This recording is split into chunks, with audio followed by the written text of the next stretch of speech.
Hey everyone, welcome back to our channel. If you've been tuning in, you know that we've recently started experimenting with making hot processed soap from the comfort of our own home.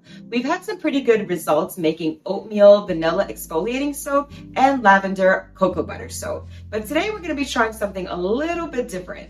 You want to let everybody know what type of soap we're making this week? Mango butter citrus soap. That's right. Are we ready to get started with the ingredients? Let's do it.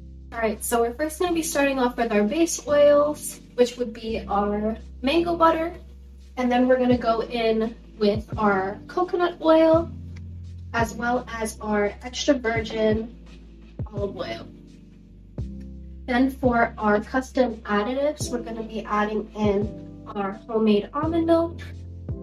We're going to be zesting 1 full grapefruit, as well as using our grapefruit essential oil. Then, lastly, for our lye solution, we're going to be using distilled water and 99% pure sodium hydroxide. Alright, let's start off by measuring our mango butter and then putting it in our scale so we know how much we're going to need for our recipe.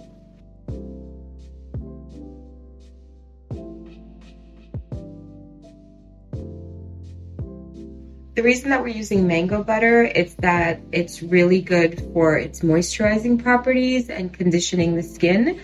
We've used cocoa butter before, but we think the mango butter will hopefully give us a softer soap. So we're going to experiment with this one this time.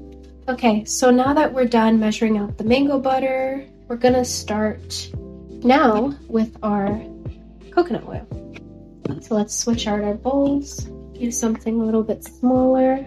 And the reason that we're using coconut oil is that it's really good for moisturizing dry and sensitive skin, and it's also an exfoliant. So that will be a good complement to the mango butter. All right, so now that the coconut oil is done, we can now move on to our last oil, which would be our extra virgin olive oil. And the reason that we're using extra virgin olive oil is because it's also very moisturizing to your skin, and it also helps with the lather for when you make soap. So it's another complement to the mango butter and the coconut oil. All right, so we're going to move on to measuring the additives for this recipe, and we're going to start off with our homemade almond milk.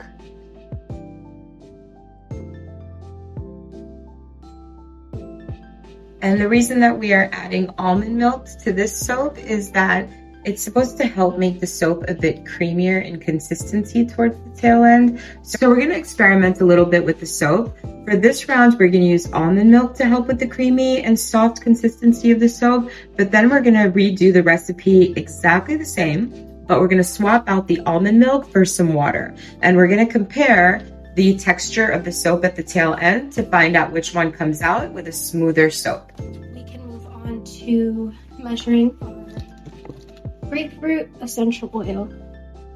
And that is what's going to make this citrus soap. Kind of smell like grapefruit. Yep.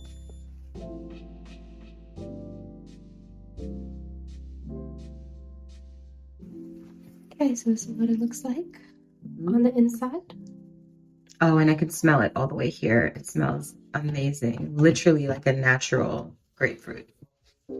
Okay, so the last additive would be our grapefruit. So we're going to zest that, and it'll be about, a teaspoon of that into our recipe.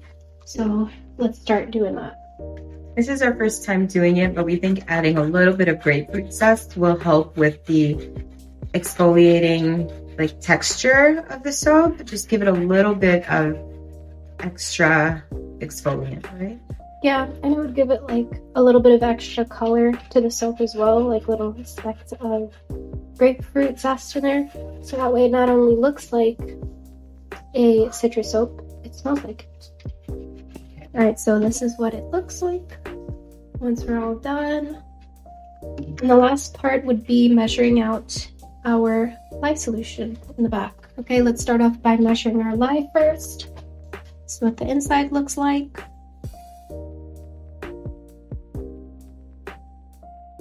And then lastly, we just measure these distilled water. What we can do is we can melt our mango butter first, and then mix our lye. So that way, by the time the lye is done cooling down, the mango butter will be fully melted. Before we mix the lye solution, we're actually going to start melting the mango butter using this handy dandy heater that we found on Amazon. It's actually really helpful because it heats up the butter super quickly. Right. We found this from Amazon. It was part of a candle making kit. And we started using it because our lye started to cool down faster than when we would melt our butters in the crock pot.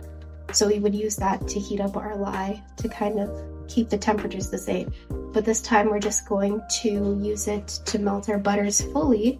So that way when the lye is already cooled down, the butters will be melted and then we can mix it all together in the crock pot without having to wait so long.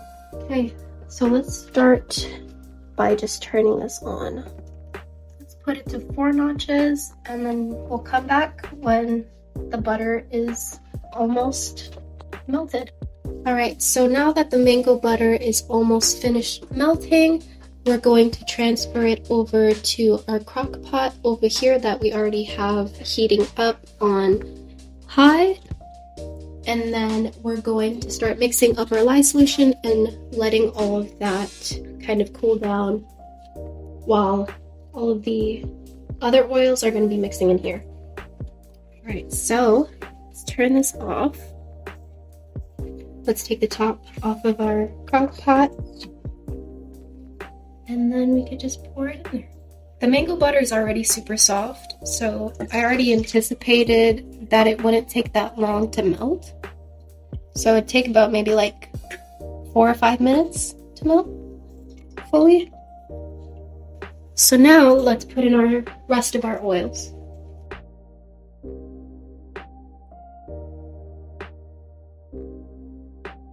We could put the top on the crock pot, let all of the oil start melting, and then we can mix the lye solution and start letting it cool down. Okay, so let's put our distilled water can in the stainless steel bowl and pour our lye measurement all the way up in there. And pro tip, safety tip, have on some safety glasses when you're doing this because this is a chemical solution and you just don't want anything getting in your eyes. And ideally, you have a well-ventilated room, a window that you can open up. Really helps kind of keep the air fresh and clean while this is happening. And you can see, if you look really closely, the smoke that's coming out. That's the heat that's literally forming when you mix the 2 ingredients together. Okay, so before you ever mix the lye, you always want to have some safety gloves on, just for extra protection.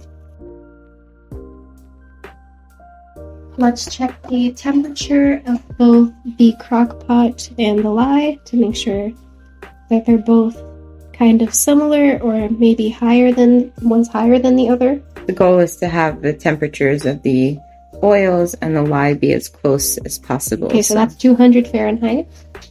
Okay, and that's 146. So we kind of want to have it the same temperature. The crock pot itself is getting higher, so we have to keep checking it back and forth to make sure the temperatures are kind of similar. Alright, so we're back and we're going to check the temperature again. Okay, we're 157.6.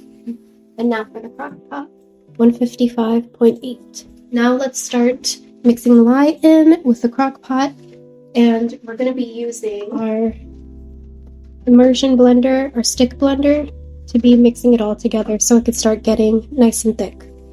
Okay, and before we start, we're just going to put our crock pot on low.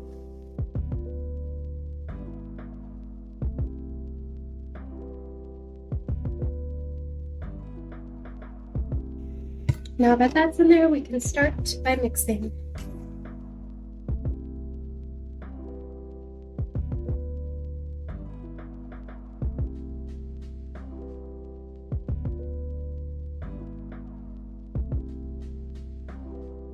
We have a nice cream yellowish color, which is super cool.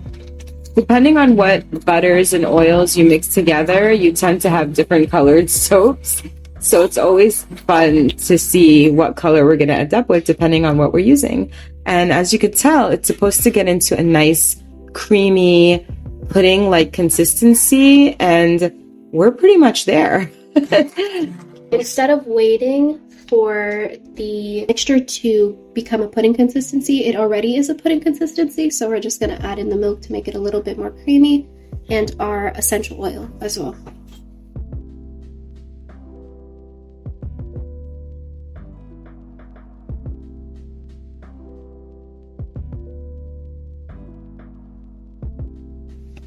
We're also going to throw in the zest.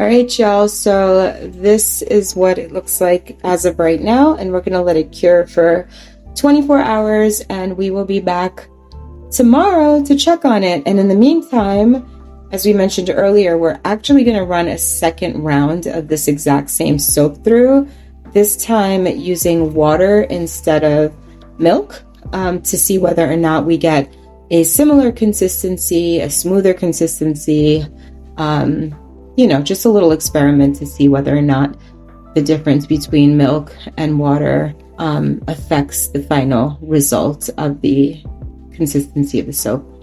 So we'll be back. All right, y'all, let's check out our soap. This is the next day. It has fully cured, and as you can see, it looks really nice. The color is awesome. The texture is much better. It's a lot smoother when we added the almond milk. We tested out the lather earlier. It's definitely lathering.